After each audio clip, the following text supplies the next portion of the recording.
Everybody. Welcome to the KSI Connect seminar, and we are having, hey Peter. Come. Oh yes, you can hear today. Welcome to the KSI Connect seminar, and today we are honored to have Dr. Jasmeet Judge, and she will be delivering a special talk on remote sensing applications in hydrology. And Jasmeet is serving University of Florida as a faculty in the Agricultural and Biological Engineering Department. And she is also director to the Center for Remote Sensing at the University of Florida, and it's located in Gainesville, USA. And she's been associated with University of Florida from 2001 onwards, and recently she has been appointed to the National Academy's Committee on Radio Frequency. Her research interests are in remote sensing applications to agricultural hydrology, modeling of energy and moisture interactions at the land surface and in the road zone, spatial and temporal scaling of remotely sensed observations and data assimilations. And with that introduction, I invite Jasmeet to deliver her talk. Jasmeet, now floor is yours. Of course, we have virtual participants also. How many of them? It's 11. 11. That may increase. That's okay. Thank you so much, Dilip. It's a pleasure to be at ICRISA again. All right. It's not too long a presentation, so I invite questions at any time if you'd like. And I kind of went over the scientific results of my thing a little bit in a faster way. So because this audience is really varied in background, so I'm going to start from a little basic. Many of you may be familiar with it already, and then kind of go more into depth on what I do. So as a quick introduction, I will outline of my talk. I'll give you an overview of IFAS, which is the Institute of Food and Agricultural Sciences, ABE, the department that I'm housed in, and the Center for Remote Sensing, for which I'm the director. I will go over the research, teaching, and extension projects that we conduct at the center and kind of focus a little bit more on my own work as well. So University of Florida, IFAS is not new to ICRISAT. If you enter ICRISAT, there's University of Florida as a partner. So I'm not going to go in detail about its land-grant institution, 3 missions and stuff, which you already probably many of you know. The Agricultural and Biological Engineering Department is ranked very high in undergraduate and also for graduate programs in the US.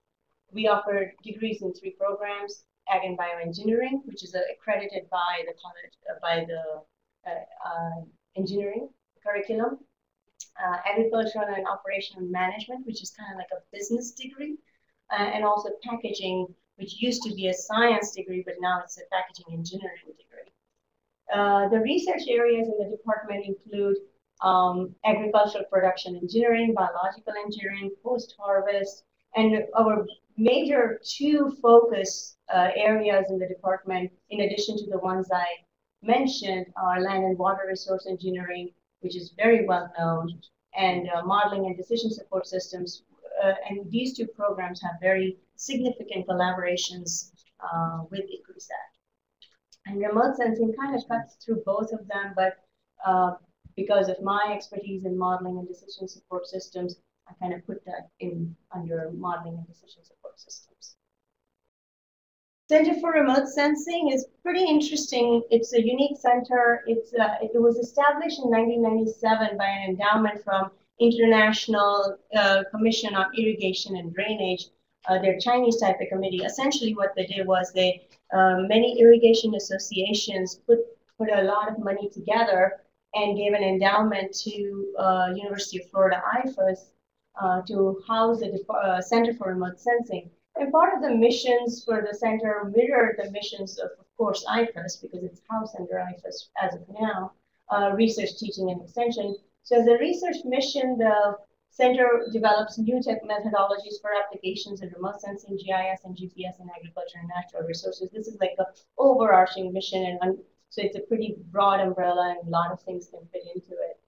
Teaching and extension mission, we develop and teach courses. We're at UF, so the university, that's what you would do. Also, part of the endowment agreement, we provide continuing education for international participants. As of now, we've done mostly work with Taiwan due to our endowment agreement, but we hope to, in the very near future, open up for continuing education intensive training courses to international participants as well. Next few slides are going to talk about research, and first I will focus on my own projects, and then I have 1 or 2 slides on other projects that we do that I'm not really involved in, but we do it at the Center for Remote Sensing. So it's a very brief thing. This is an electromagnetic spectrum, just to get started. Most of the current projects involve different regions. So you have a visible, and most people are familiar with visible and thermal infrared. This part, which is unlabeled, is actually microwave, which is where my expertise lies. So it's in the long wavelength regions. And we utilize these for different applications in hydrology, agriculture, and natural resources. So basically, in remote sensing, what you measure is the energy that is either emitted, reflected, or backscattered by the terrain. In visible and infrared region, you are very sensitive to the top surface layer of vegetation and soil. So you're, as the canopy grows, you don't even see the soil. You're seeing only very, very top of the canopy. And in infrared region, in thermal infrared region, you can make measurements day and night, whereas in visible, of course, you can't make measurements during night. In microwave region, it's a different kind of information that you're getting. It's sensitive to temperature, distribution, geometric properties, so plants structure, geometric structure, structure of soil if it is bare soil, roughness of the soil, and also electric properties of the soil. And because the wavelengths are longer, it actually can penetrate through the vegetation into the top soil. And that is really interesting because then you can actually see what's happening in the soil through the canopy, where you can't do that in visible and infrared. Also, measurements can not only be made day and night, but even under cloudy and rainy conditions. And I just visited yesterday the Application Center, AP Satellite Application Center, Remote Sensing Application Center, and they were saying that there are many times where they want to do a land cover land use classification in Andhra Pradesh, and they can't use visible infrared NDVIs and indices because of cloud conditions, and they're very persistent during the growing period. Which is mostly monsoon time. That's the significant growth period. So they are actually using microwave because of cloudy and rainy conditions. You can use those data as well. So they were actually using that. Also, in visible and infrared, it's really, if you're going to do hydrology work, it's very almost impossible to get any quantitative information other than some kind of indices and relative changes, like a change detection kind of a method you can use. But for soil moisture, water in the soil, you can't really get quantitative information, whereas in microwave region, you can, and that's what I work on.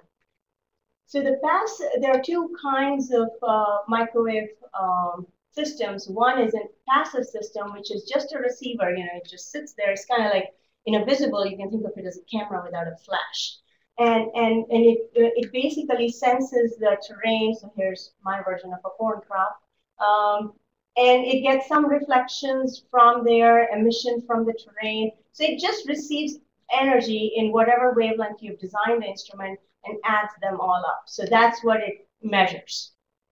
And whereas in active, which is called a radar in microwave, you actually transmit a signal, so you know all the properties you need to know about your signal because you generated it. And you find out what fraction of it comes back to you, and that's called backscatter. So the radar measures backscatter, even though you can have 2 sensors in the same wavelength, one is a passive, one is an active, they're measuring complementary information, and they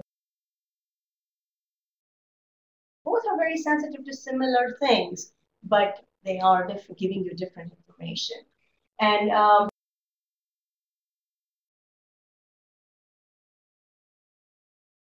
so that's what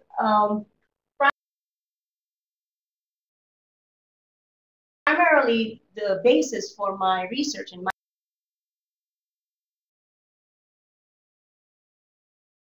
microwave remote sensing and terrestrial hydrology. So for soil moisture, we use typically C-band, which is 4.5 centimeter wavelength, but better one, most optimal one, is 20 centimeter wavelength, which is also called L-band. And what we are conducting is almost what we call pre-launch activities before the NASA SMAP missions planned in 2015. SMAP is a soil moisture active passive mission, and it will have a both active, which is radar, and a radiometer at 20 centimeter wavelength and L-band. And I'm participating in their lot of their workshops and teams. The European Space Agency launched a soil moisture ocean salinity mission in 2009, but it has only passive sensor at 20 centimeter wavelength. But we are getting L-band data currently, and they are routinely providing soil moisture as a product, so near surface soil moisture in the top 10 centimeters of the soil. So what we want to do is we want to quantify the sensitivity, and I started this research about 10 years ago, quantify the sensitivity of microwave brightness or just signatures in general, because now we have started using active as well, to crop growth, soil moisture, ET, evapotranspiration, and what we have considered is corn, cotton, elephant grass, and most of my projects are NSF and NASA funded. We are developing, to understand that, we're developing integrated crop growth models. Many of you are familiar with DSET model and PreSET, because we have continuing workshops and training courses here for the last 20 years or something. So integrated crop growth models, and I integrate the remote sensing models with it for the entire growing period to understand how the microwave signature will change over time as the vegetation grows. Your bare soil signature gets less and less, so you get more attenuation and more contribution of the vegetation. And there may come a time at, in the growing period where you may or may not be able to see the soil, and that's what we're trying to kind of figure out here. We also are developing assimilation algorithms. These are algorithms where if you have model estimates and then you have an independently observed quantity, let's say soil moisture from remote sensing, and how do you merge those two? And these are the optimization kind of routines based on signal processing that are combining information that we get from remote sensing into the models to improve model predictions of, it could be soil moisture predictions, root zone soil moisture predictions, predictions of crop growth, LAI, biomass. So your focus could be very different in using how you use the assimilation algorithms. Another project that we just got funded by NASA on was to understand how we can do, so major problem, which I actually deliberately didn't mention, was that when you're getting the soil moisture information, you're getting one number at 50-kilometer grid, which is not very useful. No farmer wants to talk to you at that level. And so it's not very agriculturally relevant. And to make it agriculturally relevant, so we are working on spatial downscaling techniques with the help of other remote sensing information at different wavelengths in different regions, and also spatial scales, and to see how we can use the data from SMOS and SMAP to bring them down to scales of 1 to 10 kilometers. And our actual focus area for this project that we just started this month is La Plata Basin in South America, which covers 3 countries there, parts of 3 countries agriculturally, for agricultural drought. That's what we're focusing on. And we're going to provide soil moisture, downscale soil moisture to 1 kilometer grid, 1 or 10 kilometer grids to make it agriculturally relevant.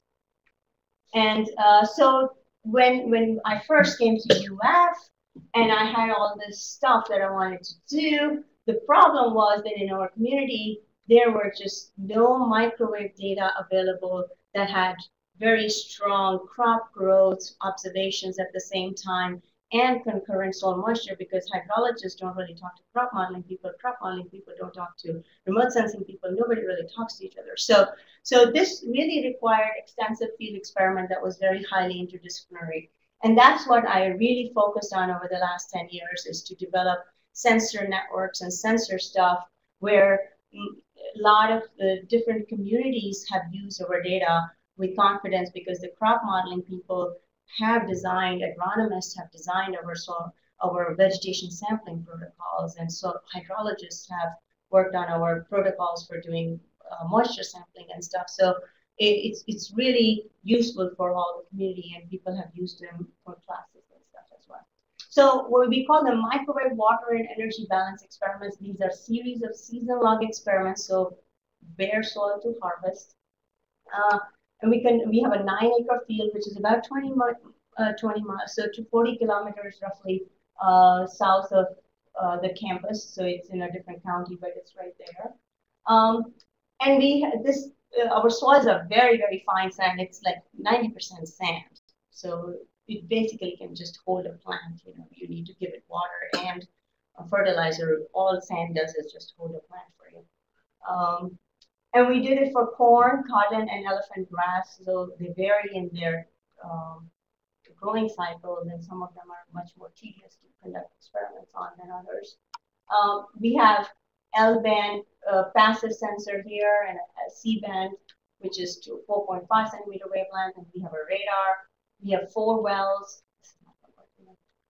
We have 4 wells here, and where we just monitor water level. This is not really a water quality experiment, but some of the faculty have conducted water quality experiments while we were doing our own thing. They just wanted to see how much nitrogen has leached and stuff. So several faculty have worked with us, just harnessing some of the work that we are already doing. We have soil moisture, soil temperature, sensors, ET station. We have a net radiometer, which is a 4-component net radiometer, keep in zone and one. We have a thermal infrared sensor. We have a bunch of rain gauges. We have vegetation sampling areas. That's what VSA is, where we actually do vegetation sampling on a weekly basis or bi-weekly basis, depending on the plant. The crop is very heavily irrigated because during the growth season, unfortunately, it doesn't rain very much. Our growth seasons are typically March through June and July, and most of our rains happen in July. So March through May, when it's really dry, that's when our growing season is. So the crop is like almost every 3 days it has to be irrigated. We observed typical microwave conditions, passive microwave at 20 to 4.5 and 4.5 centimeter wavelengths. Active microwave, we just acquired the system in 2011, so we're very excited about it. At 20 centimeter wavelength, and of course we do vegetation and soil parameters. So this is what our ground-based systems look like. They're tower-based, at least the radiometers, passive sensors are. So think of this as a very fancy camera. And this is at 20 centimeter wavelength, also on a tower. And these instruments were built by Microwave. You can't just buy them, so they were built for us by Microwave Geophysics Group at University of Michigan. So this is our newest achievement here. University of Michigan built the radar and the electronics for us. At UF, we put it all together, did a control and acquisition systems and control systems. It was an amazing feat. This is the only kind of radar like this in the world where it can, most of the radars in the world right now, I'm sure somebody will build something like this next year. So until then I can boast. Most of the radar data is obtained manually, and it's very infrequent because it depends. It takes a long time to obtain data. So for example, here's a University of Michigan system that they brought when we did a collaborative experiment recently on a forum. And there they took about half an hour to 45 minutes to make one measurement. And in that time, so much can change. We make the measurements, it takes us 5 to 9 minutes to make one measurement.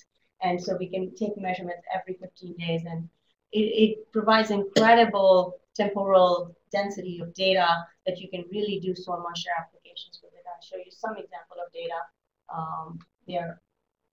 And so you see that this is Michigan's radiometer, and this is our radar. So we try to put systems together to compare. This is our calibration target. So calibration target is to show you what your reading levels mean, and you know the properties of your target. So that's your reference target, essentially. So in addition to that, as I mentioned, we do micrometeorological conditions, precipitation management, also irrigation and fertilizer management and stuff for crop models. We do that. Here's our Kip and Zone and 4-component net radiometer. This is our thermal infrared. We also have an eddy covariance system for ET measurements. And these were our old soil moisture probes. We have new ones now, the Campbell Scientific ones that we use. We also do soil physical and hydraulic properties. We measure soil moisture and temperature across the root zone every 5 minutes. They're all automated on the Campbell Scientific data logger. And we do crop growth and development measurements as well. So here's just a sample data for fun. This is the passive microwave emission that you're seeing.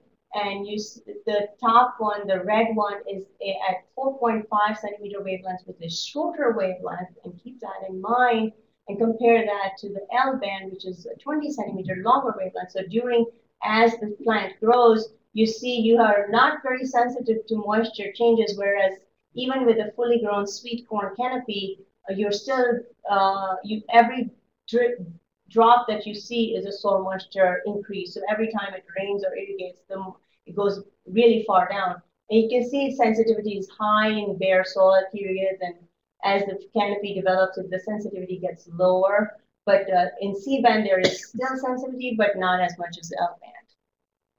And this one is just showing C band at 2 different polarizations, because different polarizations within the same wavelength are sensitive in a different way, and that's what I was trying to show. And also, after a certain point, the H and the V pole, the 2 polarizations are merged, so it kind of shows that the canopy becomes polarization independent.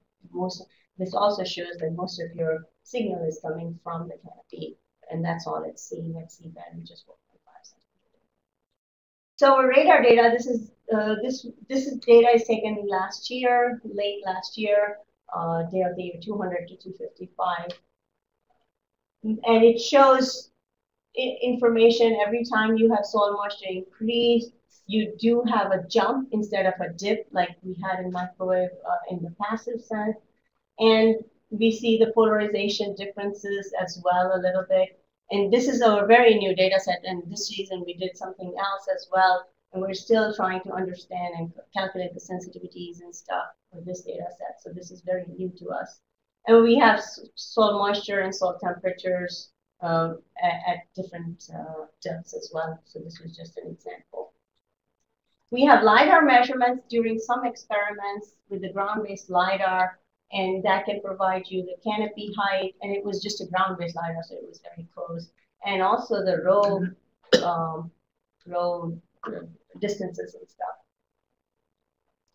All our experimental protocols in detail and reports are online, and maybe I should have provided the link here, but I'll be happy to give you the link if you want. And all of that includes exactly what equipment was used, how it was calibrated, all the field logs, and also plots of the data. So if somebody needs data, they can say, oh, I would like this data from this time to this time, and we can provide that. And this was a federally funded project, so data is publicly owned.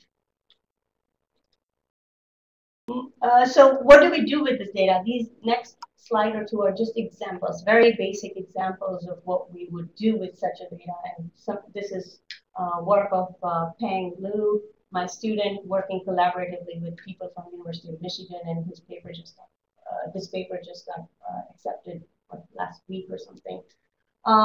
So basically, we found out that the current microwave models, the passive models, do not really capture the moisture changes really well. So this red line, red dots here are what we observed. So when you had rain or irrigation, this is I think irrigation event, it goes down, and then as the soil dries, you see this signal coming in. And these ups and downs are diurnal, so these are due to temperature changes of the surface that it's looking at. So this is immediately following the event. This is only 4 days worth of data, 4 or 5 days worth of data. So you see at least one model. So this is not really important to know what model is what, but for now, what I want you to focus on is some models kind of work when it's much more of an equilibrium stage after the dry down. It kind of works okay-ish, but some models don't work that well. They work some kind of in a middle stage right here. They don't go, none of the models really capture the dynamic that happens here.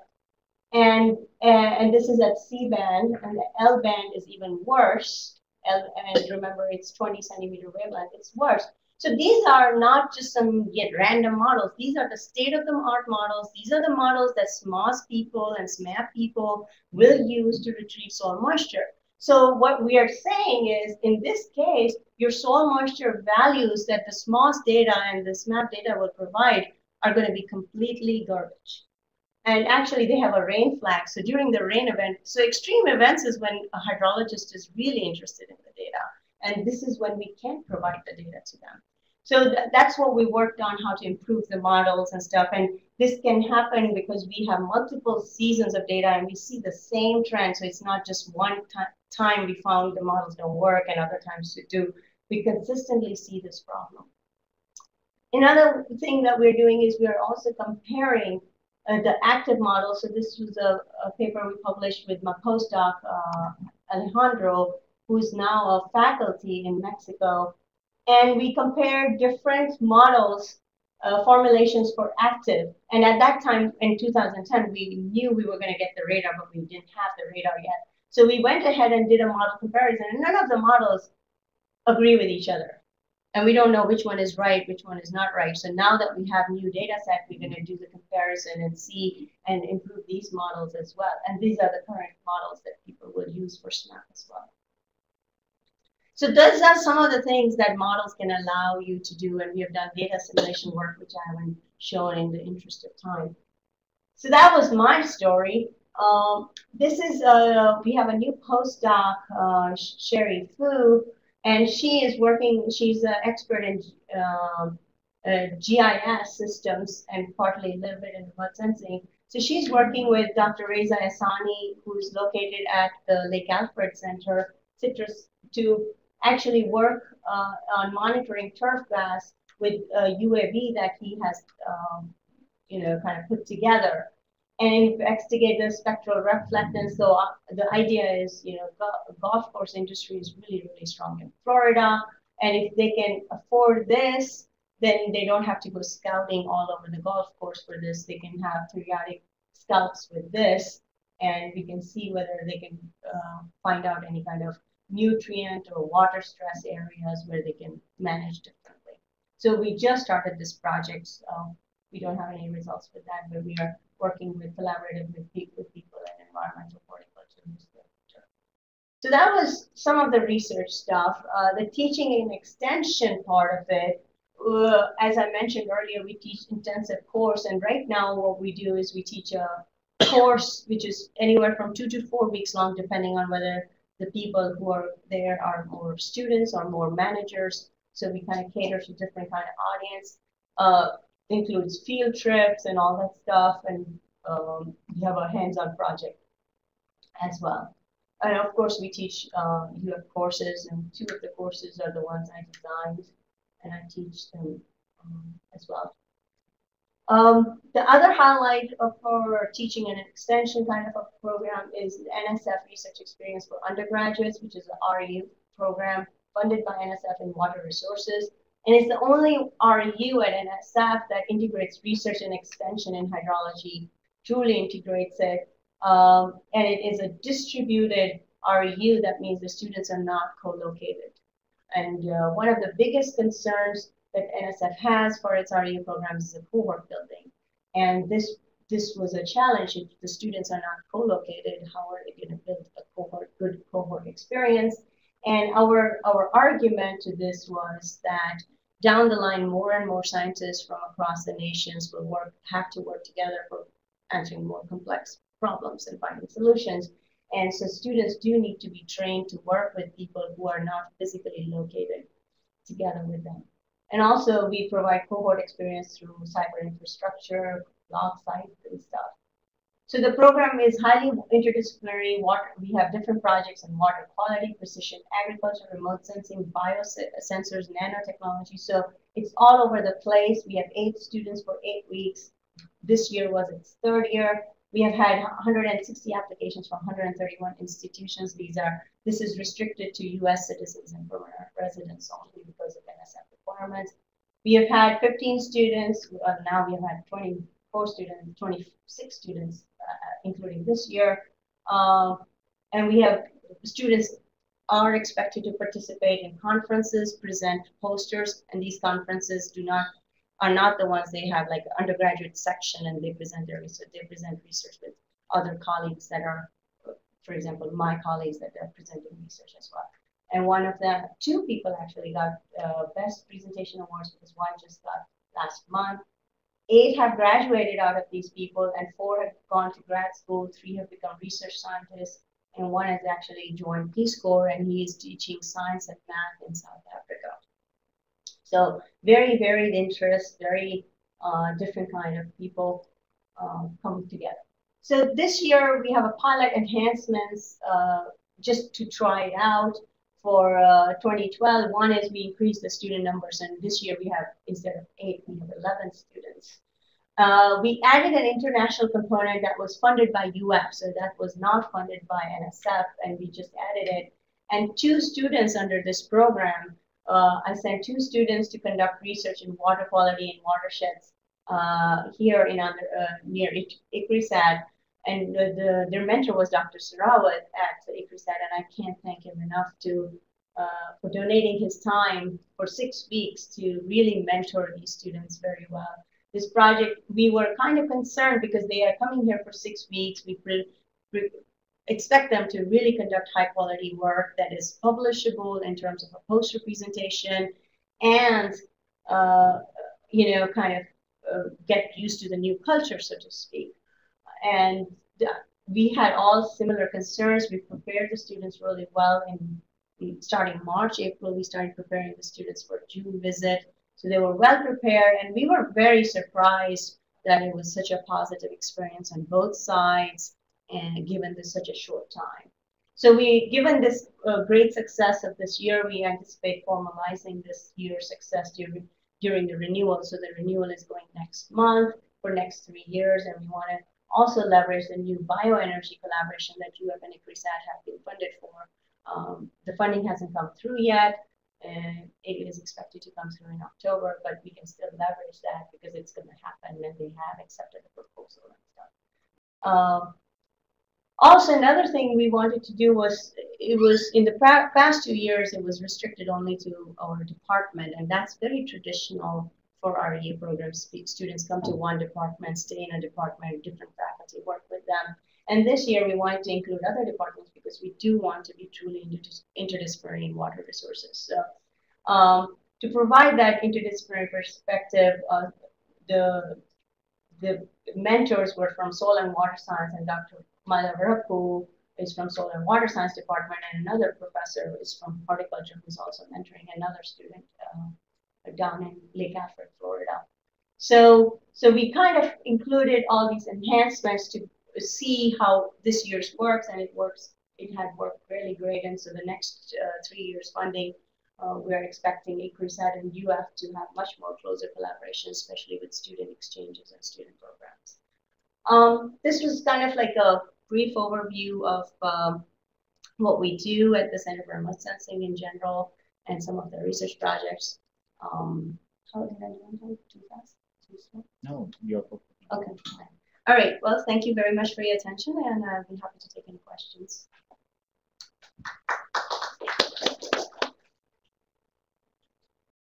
Thank you, Jasmeet. It's really wonderful talk, and thanks for sharing your excellent work, what you are doing at University of Florida. And we are very glad to find that the students of University of Florida, the time spent by them here was productive, and we encourage you to send many more students in future. Not only the interns and undergraduate students, even the masters and the PhD students, we are happy to host them here. And now maybe we can take some questions from the floor here and also from the virtual floor. And I request you to keep your phone away from the speaker because there is a little disturbance for the virtual participants. I did that one, and even you can do. And maybe whatever you speak, I don't have any phone. Okay. Maybe this is the one. Oh, maybe so. Do we have any questions? I have just the work which you have reported, that was mostly for the sandy soils, which are very limited moisture. Did you also work on other kind of soil which is slightly higher moisture gains? No. Can you repeat the question? Oh, absolutely, absolutely. The question was whether we have conducted any work on soils other than sandy soils, and the answer is no, we haven't done that. Our field site is where I mentioned 20 miles south of UF campus, and it's very heavily instrumented. We will be happy to participate in any other experiments that are conducted, but we haven't done it so far. And you're right, part of the problems we have had for working with hydrology models are they're designed for quote unquote normal soils, and sandy soils, many of the models don't really work very well with such a high hydraulic conductivities and stuff. There is one more question. Sure. Virtual participants. And this is from Kiran. Do you have any online courses other than whatever you so the question is that from an online participant is, do we have any online courses, distance education courses?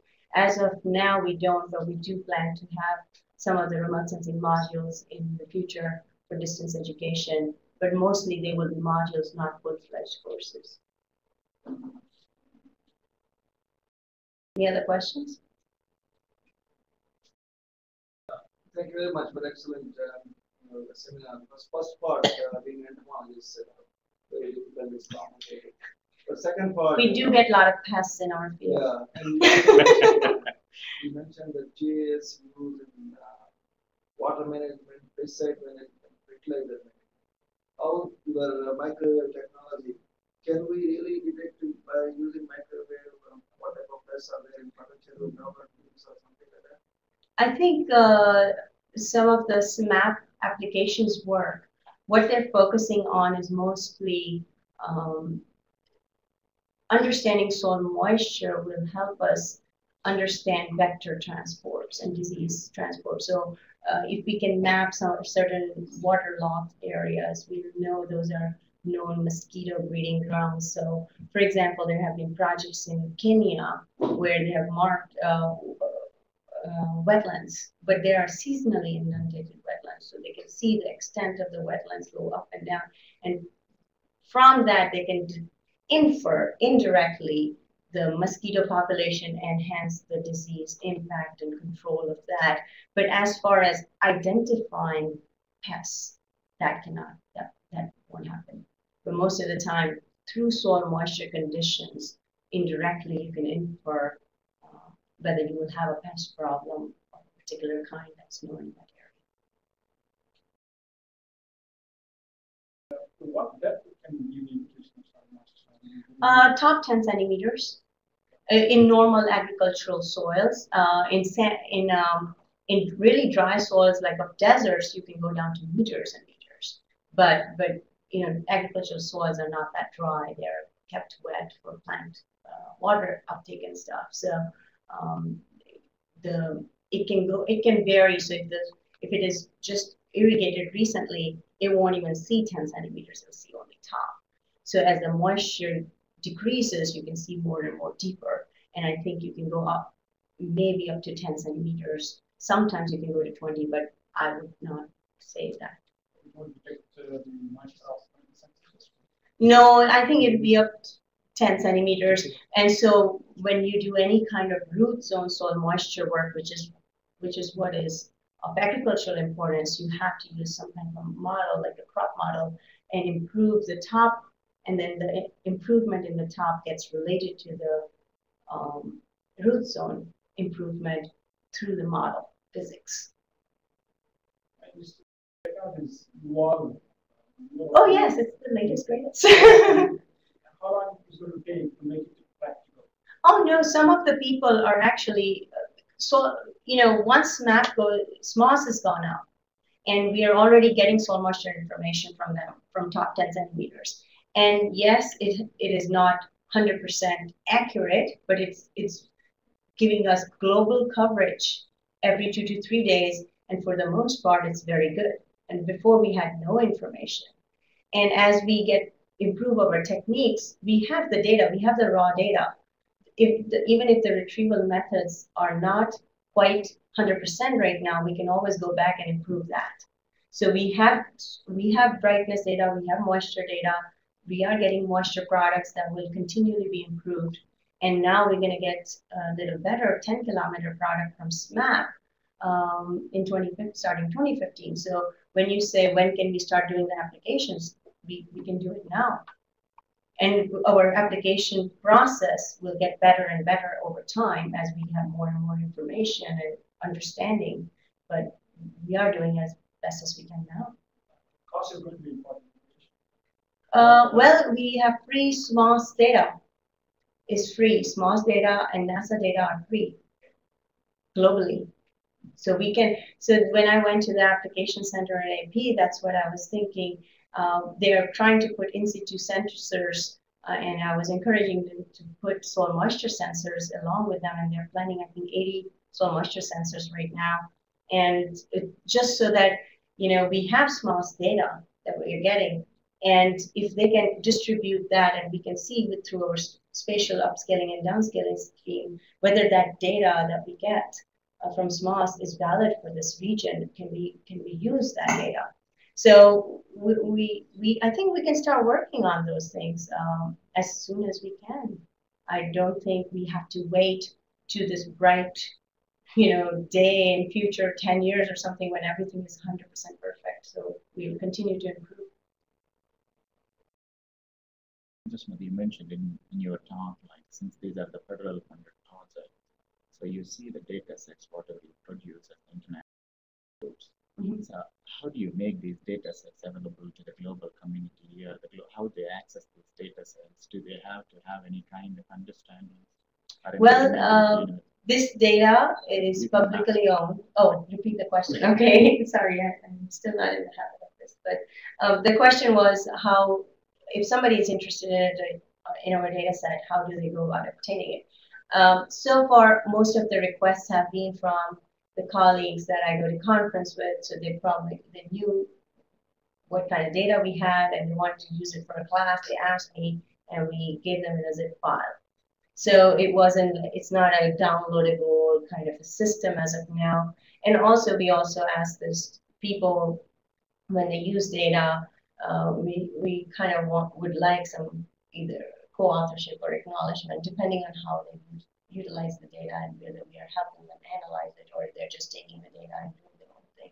So it depends, and most of the time, people who have asked me for the data, I know them pretty well. They know me. It's fine, but if somebody else wants it too, this is definitely publicly available data. Fieldwork is most people at ICRISEC know fieldwork is really, really hard to do. So somebody has to dig their grave at 1 meter to put a soil moisture sensor down there. So we would like some kind of understanding how this data is credited.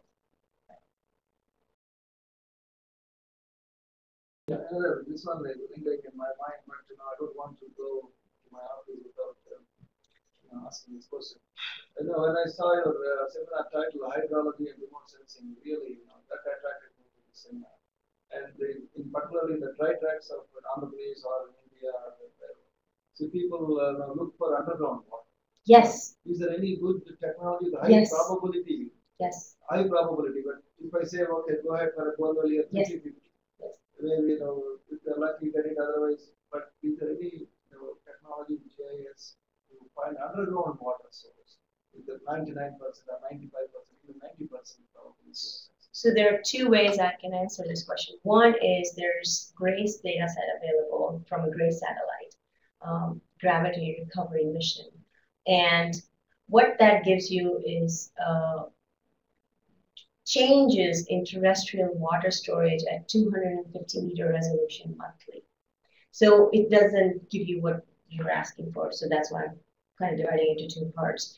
So what it gives you is, so if you have some trends over time that are, it'll show you drought trends over time. So there was a science article, I think last year, by some of my colleagues at NASA Goddard who used this data to show that in the northwest region of Punjab and Rajasthan area, how over time there has been groundwater depletion.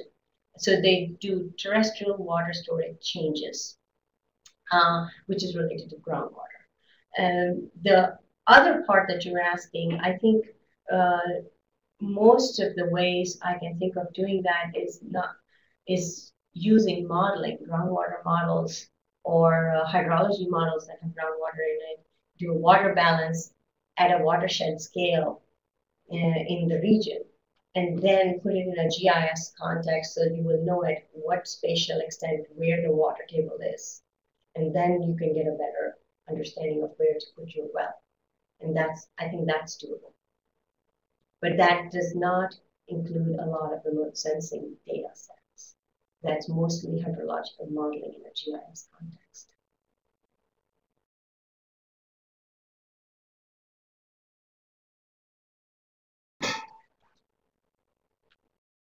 Thank you, Jasmeet. Do we have any more questions on that? Thank you, Jasmeet, for sharing your work. And this is really an excellent and wonderful talk. I remember when I visited University of Florida, you are such a passionate researcher and you wanted me to visit your farm and show your work. But now we learn what you are doing at University of Florida, and not only me and the colleagues at ICROSAT too. Thank you. And thanks, colleagues, for